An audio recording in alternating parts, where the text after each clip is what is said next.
at discovering new knowledge or validating existing knowledge. So, the methodologies employed in research can vary widely based on purpose, goals, levels of investigation, analysis types, scope, problem-solving approaches, statistical content, and time elements. Understand this methodologies is crucial for researchers as it helps them choose the appropriate approach for their specific study, ensuring that their findings are valid, reliable, and applicable. So, first is research according to purpose. Predictive or prognostic research. So from the word predictive, parang magkakaroon na sila ng idea kung ano yung magiging result or kalalabasan ng gagawin nila. So it has the purpose of turning the future operation of the variables under investigation with the aim of controlling and redirecting such for the better. So it aims to forecast how certain variables will behave in the future. So the goal is to use this information to improve outcomes or make better decisions. So in essence, it helps to identify potential future scenarios so we can take an action and to achieve more favorable goals. So second is directive research. Determines what should be done based on the findings. So this is to remedy an unsatisfactory conditions if there is any. So ito naman is it focuses on identifying what action should be taken based on the research findings. So the main goal is to address and improve any unsatisfactory conditions that are discovered.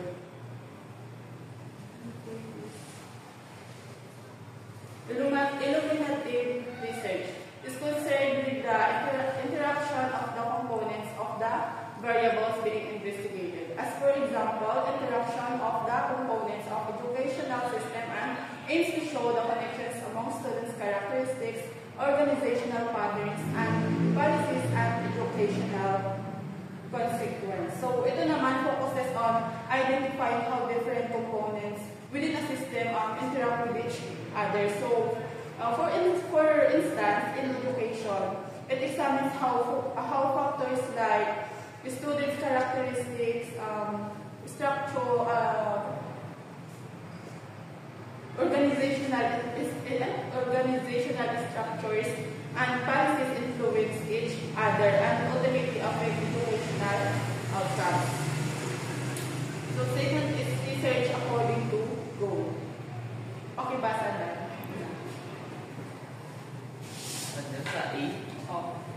Basic or pure research is done for the development of theories or principles.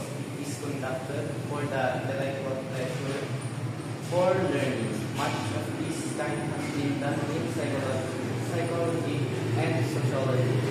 So basic or pure research is conducted to develop theories and principles, primarily for the sake of gaining knowledge and understanding. So it's often driven by curiosity and intellectual interest rather than practical application. So this type of research is common in the fields like psychology and sociology. So second is applied research. It is the application of the results of pure research. This is testing the effectiveness of theories and principles. So it takes the findings from basic research and uses them to test the effectiveness of theories and principles in real-world situations. So its main goal is to solve a specific problem or improve practices based on the knowledge gained from basic or pure research. So research according to the levels of investigation. So first is exploratory research. The researcher studies the variables pertinent to a specific situation. So from the word exploratory, so mag-explore sila dyan. So it involves the researcher investigating variables related to a specific situation to gain initial insight. So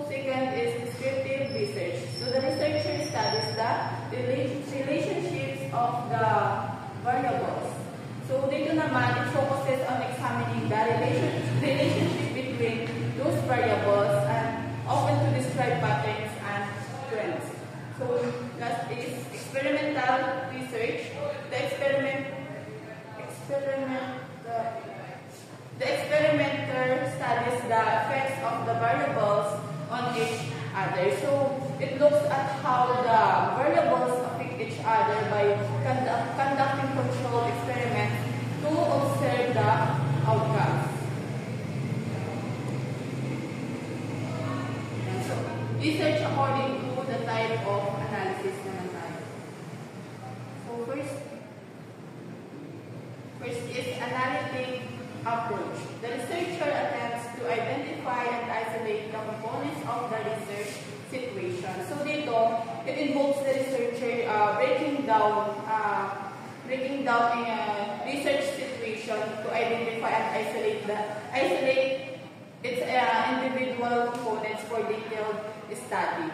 So dito naman sa B, holistic approach, from the word holistic, no? It begins with the total situation, focusing on attention on the system first and then on its internal relationship. So dito, it starts by looking at the entire system as a whole, then it examines how the different parts interact and relate to one another. So research according to scope. So under this category is action research. So this type of research is done on a very limited scope to solve a particular problem which is not so big. So it is almost a problem solving. So ito, di ba yung action research is a type of research focused on a narrow scope aimed at solving specific and localized problems. So dito it's often collaborative and practical, allowing researchers to take immediate action para ma-address yung mga issues na dapat na-resolve. So research according to choice of answers to problems. So first is evaluation research. All possible courses of action are specified and identified, and the researcher tries to find the most advantageous. So dito, it involves identifying all possible options for addressing the problem. So and then determining which course of action is most beneficial or effective. Tapos yun na yung tapos sa susunod naman is developmental research. The focus is on finding or developing a more suitable instrument or process than has been available. So yan, from the word developmental. So dito, magfo-focus sila, focuses on creating or improving those instruments or process to better meet needs compared to what currently exists. Tapos, research according to statistical. Yeah, so research according to statistical context. So the first is quantitative or statistical research. It's one in which inferential statistics are utilized to determine the results of the study. So dito diba sa quantitative, ito yung dito yung parang ginagamit ito ng mga numbers and graphs para ma-test yung mga hypothesis. So confirm theories and hypothesis. So dito relies on inferential statistics to analyze numerical data and draw conclusion from the students' studies results. So it often involves measuring and quantifying variables. So dito sa quantitative, ito yung mga nami-measures lang natin. Tapos sa qualitative research, this is research in which the use of statistics is practically nil. So descriptive data are valued rather than quantitative data. So ito parang hindi siya gumagamit ng statistics, ganyan. Tapos ito, example nito is, ito kasi on the other hand, does not use statistics significantly. So instead, it focuses on gathering data, descriptive data to explore concepts, experiences, or opinions, providing them insights into the subject matter. So dito, maaaring gamitin is yung mga pag nag-i-interview, ganyan. Mag-i-interview sila sa mga ibang tao. So, research according to time element. So, historical research, describe what was. So, from the word historical, diba, kapag ang naiisip agad natin kapag history is yung nangyari na sa nakaraan. So, ito, yung parang focuses on understanding and describing past events. No? Yung usually ang nasasagot niya na tanong is what was. Yung kung ano na yung mga nangyari. So, descriptive research naman is describes what is. So, yung ano niya ngayon is it aims to provide structured or currently conditions or phenomena, yung mga nangyayari ngayon. So, yan. So, describe what is. So, last is experimental research. Describes what will be. So, ito naman, it involves conducting experiments to test hypothesis and determine cause and effect. Tapos, in a relationship, and it looks predict what will be. Siyempre, kapag experimental na, para manaan natin kung para malaman natin yung mga, ano bang, parang kakalabasan or magiging resulta ng gagawing experiment. So, kaya, it looks to predict what will be by manipulating variables and observing the outcomes, kung ano yung magiging outcomes ng experiment.